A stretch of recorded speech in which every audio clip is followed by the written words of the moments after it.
Perkenalkan, nama saya Yusran Amri, saya dari kelas 3B Akuntansi Manajerial. Di sini saya akan menjelaskan tentang sistem pengendalian dan pengujian substantif. Yang pertama, pengertian pengujian pengendalian. Pengujian pengendalian adalah pengujian yang dilaksanakan terhadap rancangan dan pelaksanaan suatu kebijakan atau prosedur struktur pengendalian intern. Pengujian pengendalian ini dilaksanakan oleh auditor dan merupakan prosedur audit yang dilaksanakan auditor untuk menentukan efektivitas rancangan dan operasi dari prosedur dan kebijakan struktur pengendalian intern. Lalu, terdapat dua tipe pengujian dan pengendalian, yaitu yang pertama, concurrent test of control, dan yang kedua adalah pengujian pengendalian tambahan. Yang pertama, concurrent of control, yaitu pengujian pengendalian yang dilaksanakan oleh auditor seiring dengan prosedur untuk memperoleh pemahaman mengenai struktur pengendalian interklien. Yang kedua, pengujian pengendalian tambahan. Pengujian pengendalian tambahan atau yang direncanakan adalah pengujian yang dilaksanakan oleh auditor selama pekerjaan lapangan. Lalu, prosedur untuk melakukan pengujian pengendalian dibagi atas 4 bagian, yaitu yang pertama, pengajuan pertanyaan kepada karyawan klien. Pengajuan pertanyaan kepada para karyawan klien dilakukan berkaitan dengan evaluasi atas kinerja tugas mereka.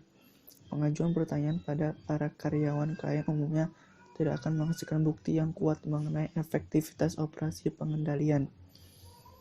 Yang kedua, melakukan observasi terhadap karyawan klien.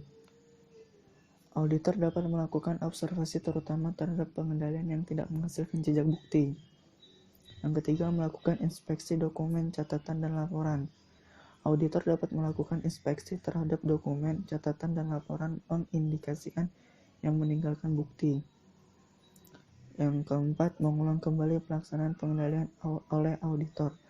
Ada beberapa kegiatan pengendalian yang meninggalkan jejak bukti yang berupa dokumen, catatan, dan laporan, tetapi isinya kurang mencukupi untuk menilai efektivitas operasi pengendalian.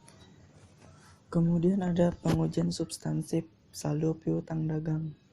Rekening piutang dagang digunakan untuk menampung pencatatan aset perusahaan berupa piutang yang timbul dan dari penjualan barang dan jasa. Objek audit pengujian substansif piutang dagang dan penjualan yang pertama adalah ketelitian dan akurasi penilaian.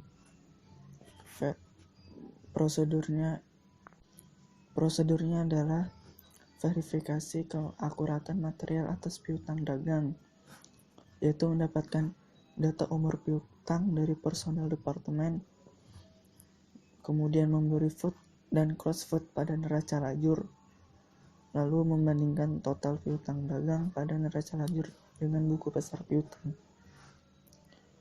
Audit objektif yang kedua adalah keberadaan hak penilai. Membuat konfirmasi piutang dagang. Prosedurnya adalah membuat konfirmasi piutang dagang dan piutang wesel yang ada pada akhir tahun kepada para debitur. Audit objektif yang ketiga adalah keberadaan atau keterjadian kelengkapan. Prosedurnya adalah melakukan tes cut-off untuk menentukan apakah penjualan dan piutang dagang dicatat dengan tepat sesuai periodenya. Audit objek yang keempat adalah penilaian hak. Prosedurnya adalah menelaah tingkat kolektibilitas piutang dagang dan menilai apakah cadangan kerugian piutang ditetapkan secara layak. Audit objek yang selanjutnya adalah keberadaan atau keterjadian kelengkapan penilaian. Prosedurnya adalah melakukan prosedur analitis untuk menentukan apakah catatan penjualan dan piutang layak. Dan objek audit yang terakhir adalah penyajian dan pengungkapan. Prosedurnya adalah mereview laporan keuangan untuk menentukan apakah piutang dagang dan piutang wesel diklasifikasikan secara tepat dan pengungkapannya mencukupi.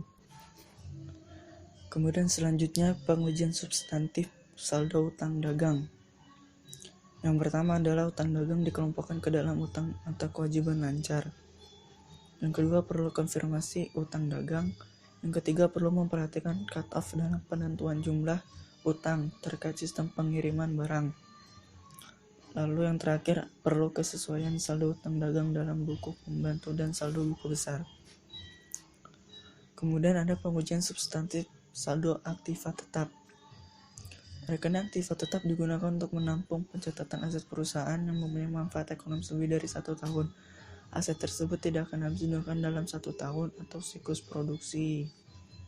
Ada beberapa pengujian substantif saldo aktiva yang akan diuraikan, yaitu yang pertama untuk tujuan penilaian dan alokasi. Prosedurnya adalah verifikasi ketepatan trial balance aktiva tetap kesesuaian dengan pengendalian buku besar.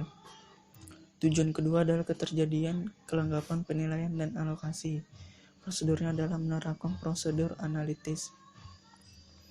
Tujuan yang ketiga adalah keterjadian penilaian dan alokasi. Dan prosedurnya adalah melakukan inspeksi penambahan aktiva tetap. Tujuan yang keempat yaitu keterjadian dan keberadaan hak dan kewajiban penyajian. Prosedurnya adalah menelusuri dokumen dan kontrak leasing. Dan tujuan terakhir adalah keberadaan hak dan kewajiban penilaian dan alokasi.